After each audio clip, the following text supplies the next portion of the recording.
नमस्कार, this is Nitesh Kumar from ज्ञान मंत्रा। हमारा आज का टॉपिक एडवर्ब ऑफ फ्रीक्वेंसी है।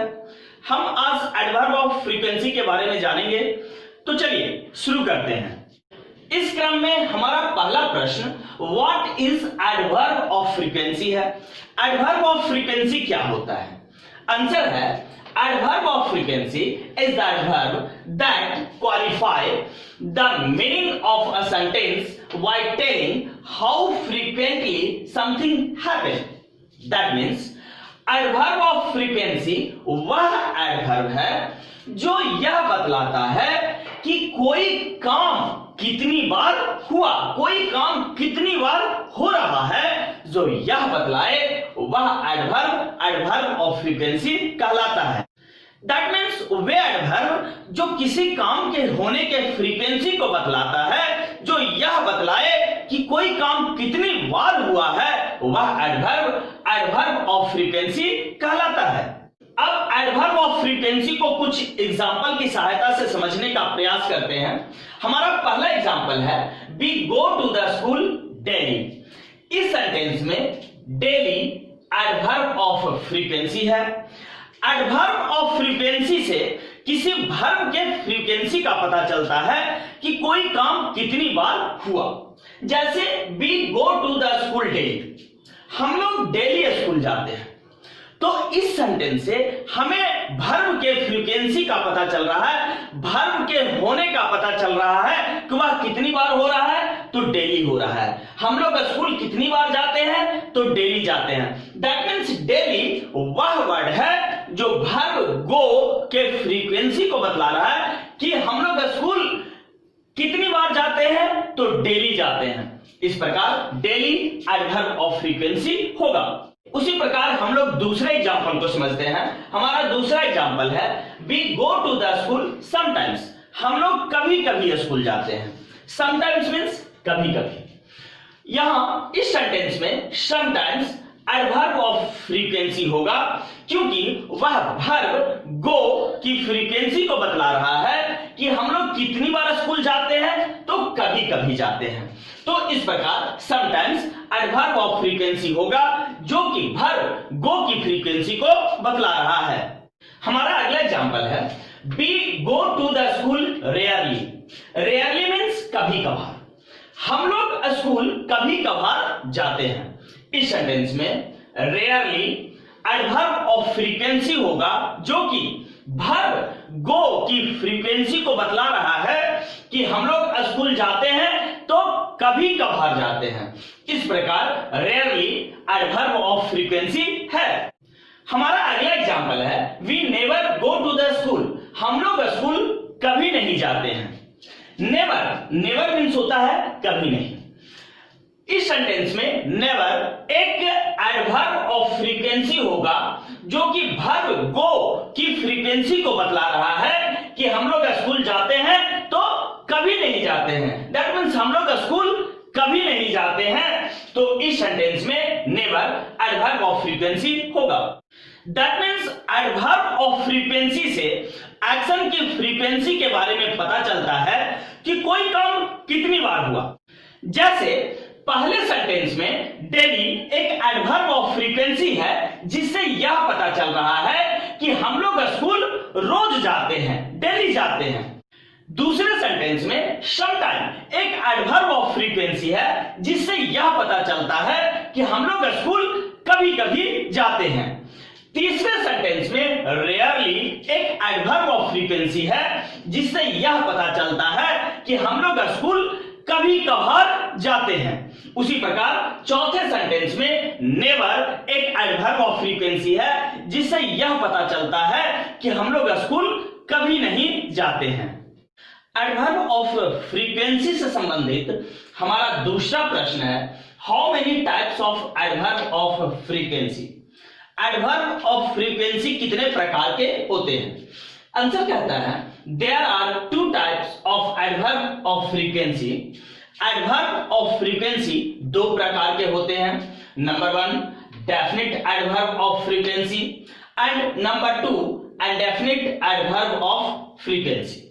चलिए पहले टाइप्स को समझते हैं। हमारा पहला टाइप्स है definite adverb of frequency. That means with adverb of frequency जो किसी काम के होने के निश्चित समय को बतलाता है, किसी एक्शन के होने के निश्चित समय का बोध कराता है, वह adverb of frequency definite adverb of frequency होता है.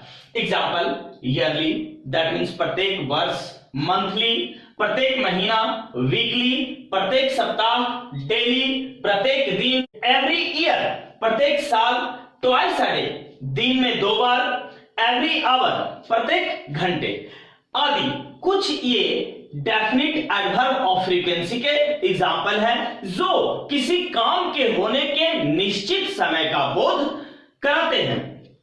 चलिए उसी प्रकार दूसरा types of adverb of frequency हमारा इंडेफिनिट एडवर्ब ऑफ फ्रीक्वेंसी है. Indefinite adverb of frequency way adverb of frequency होते हैं जो किसी काम के होने के निश्चित समय का बोध नहीं कराते हैं. That means way adverb of frequency जो किसी एक्शन के होने के निश्चित समय को नहीं बतलाता है, वह इंडेफिनिट एडवर्ब ऑफ फ्रीक्वेंसी कहलाता है.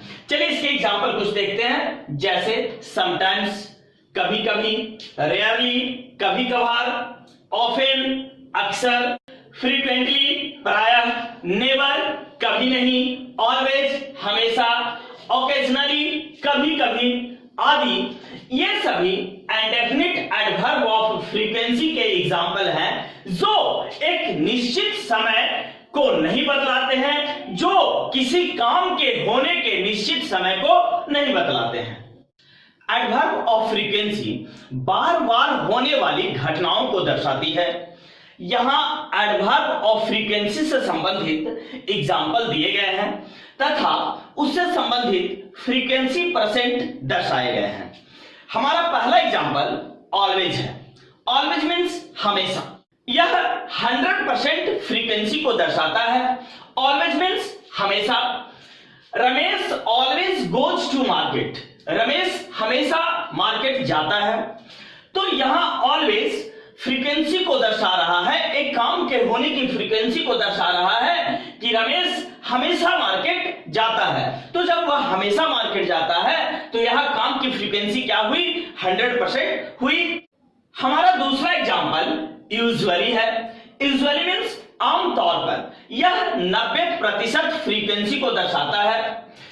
Dinesh usually goes to market. Dinesh आमतौर पर मार्केट जाता है. दैट मीन्स दिनेश हमेशा मार्केट नहीं जाता है, लेकिन वह अधिकांश समय मार्केट जाता है. दैट मीन्स यूजुअली 90% फ्रीक्वेंसी को दर्शाएगा. उसी प्रकार जेनरली, दैट मीन्स सामान्यतया, यह 80% फ्रीक्वेंसी को दर्शाता है. जैसे टीना जेनरली गोज टू मार्केट. टीना सामान्यतः मार्केट जाती है. उसी प्रकार ऑफन, यह 70% फ्रीक्वेंसी को दर्शाता है. ऑफन मीन्स अक्सर. चलिए इससे एग्जांपल को देखते हैं. Suresh often goes to market. Suresh अक्सर बाजार जाता है. हमारा अगला एग्जांपल समटाइम्स है. यह 50% फ्रीक्वेंसी को दर्शाता है. समटाइम्स मीन्स कभी कभी. चलिए इससे संबंधित एग्जांपल को देखते हैं. Geeta sometimes goes to market. Geeta कभी कभी बाजार जाती है. उसी प्रकार हमारा अगला एग्जांपल ओकेजनली है. यह 30% फ्रीक्वेंसी को शो करता है. ओकेजनली मीन्स कभी कभी. एग्जांपल को देखते हैं. Rita occasionally goes to market. That means Geeta कभी कभी किसी खास मौके पर मार्केट जाती है. तो ओकेजनली की फ्रीक्वेंसी समटाइम्स की फ्रीक्वेंसी से कम होगा. चलिए उसी प्रकार हमारा अगला एग्जांपल सेल्डम मीन्स कभी कभार. इसकी फ्रीक्वेंसी 10% होती है. चलिए एग्जांपल को देखते हैं. कविता सेल्डम गोज टू मार्केट. कविता कभी कभार बाजार जाती है. हमारा अगला एग्जांपल रेयरली है. यह 5% फ्रीक्वेंसी को दर्शाता है. रेयरली मीन्स शायद ही कभी. चलिए इस एग्जांपल से समझते हैं. Babita rarely goes to market. That means Babita शायद ही कभी बाजार जाती है, मतलब ना के बराबर बाजार जाती है.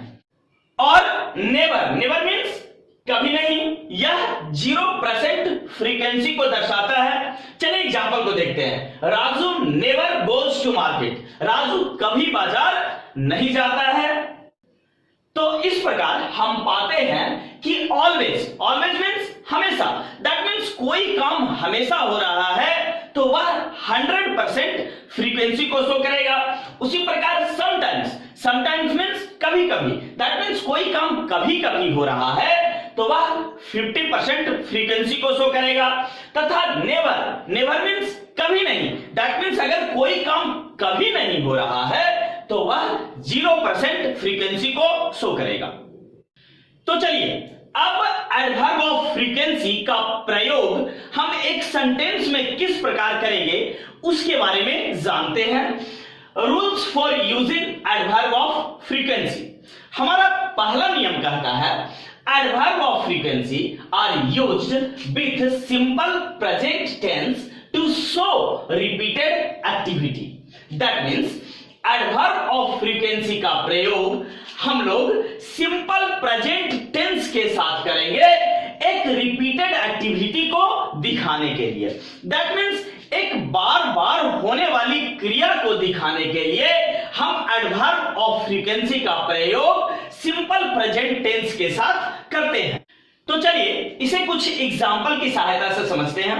हमारा पहला एग्जाम्पल है Ramesh never plays football. Ramesh football कभी नहीं खेलता है।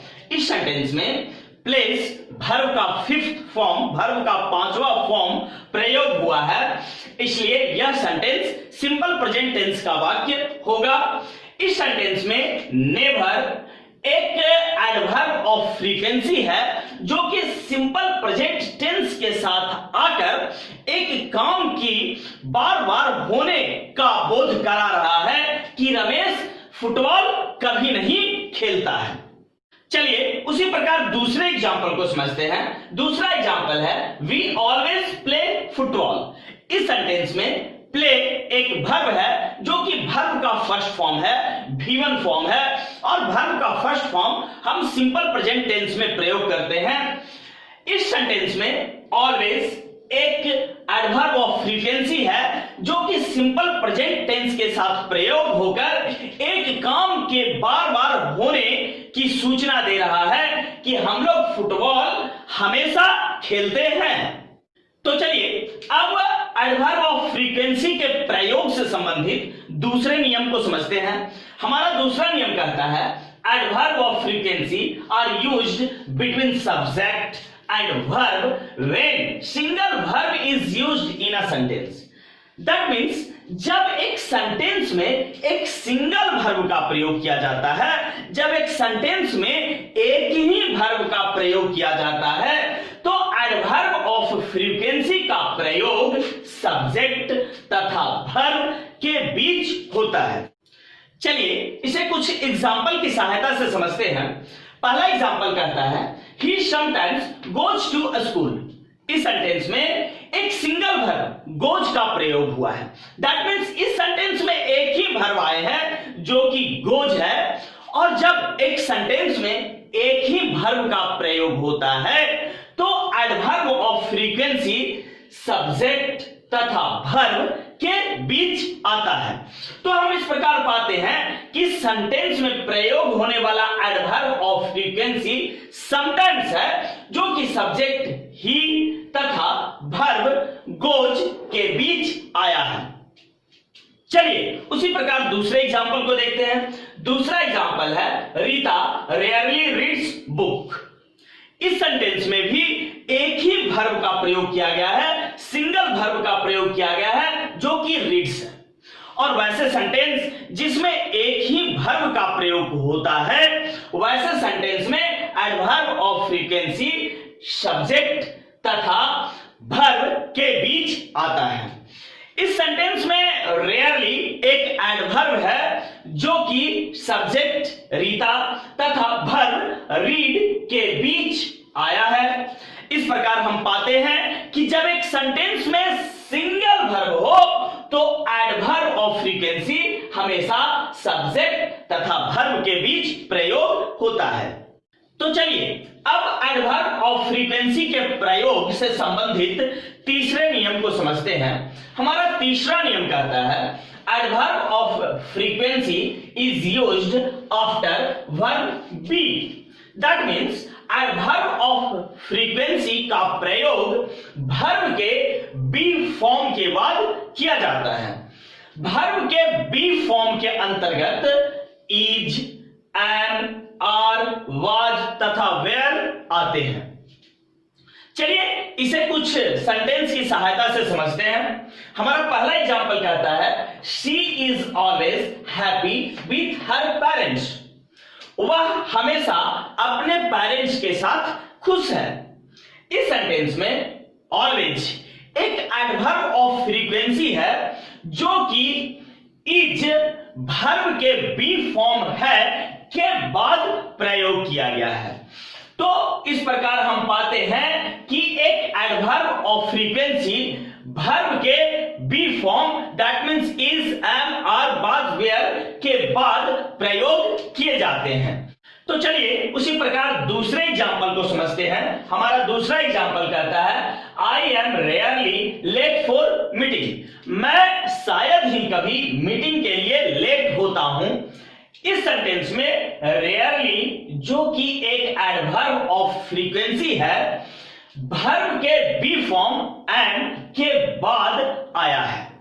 That means adverb of frequency verb के be form is, am, are, was, were के बाद प्रयोग किए जाते हैं। तो चलिए अब एडवर्ब ऑफ फ्रीक्वेंसी के प्रयोग से संबंधित चौथे नियम को समझते हैं। हमारा चौथा नियम कहता है adverb of frequency is used between helping verb and main verb. That means adverb of frequency का प्रयोग हम एक सेंटेंस में हेल्पिंग वर्ब तथा मेन वर्ब के बीच करते हैं। चलिए इसे कुछ एग्जांपल की सहायता से समझते हैं। पहला एग्जांपल कहता है he is always getting into trouble. इस सेंटेंस में ऑलवेज एक एडवर्ब ऑफ फ्रीक्वेंसी है जो कि हेल्पिंग वर्ब इज तथा मेन वर्ब गेटिंग के बीच आया है। चलिए उसी प्रकार दूसरे एग्जांपल को देखते हैं। दूसरा एग्जांपल है she has often thought of being a doctor. इस सेंटेंस में ऑफन एक एडवर्ब ऑफ फ्रीक्वेंसी है जो कि हैज हेल्पिंग वर्ब तथा थॉट मेन वर्ब के बीच आया है। इस प्रकार हम पाते हैं कि एडवर्ब ऑफ फ्रीक्वेंसी का प्रयोग हेल्पिंग वर्ब तथा मेन वर्ब के बीच होता है। तो चलिए अब एडवर्ब ऑफ फ्रीक्वेंसी के प्रयोग से संबंधित पांचवें नियम को समझते हैं। हमारा पांचवा नियम कहता है adverb of frequency comes before used to and have to. That means एक सेंटेंस में एडवर्ब ऑफ फ्रीक्वेंसी का प्रयोग यूज्ड टू तथा हैव टू के पहले किया जाता है। चलिए इसे हम सेंटेंस की सहायता से समझते हैं। हमारा एग्जांपल कहता है they always have to be ready for their country. That means उन लोगों को अपने देश के लिए हमेशा तैयार रहना होगा। तो इस सेंटेंस में ऑलवेज एक एडवर्ब ऑफ फ्रीक्वेंसी है जो कि हैव टू के पहले प्रयोग किया गया है। इस प्रकार हम पाते हैं कि यूज्ड टू तथा हैव टू के पहले एडवर्ब ऑफ फ्रीक्वेंसी का प्रयोग किया जाता है। वीडियो पसंद आए तो लाइक कीजिए, सब्सक्राइब कीजिए तथा शेयर करना ना भूलें। Thank you.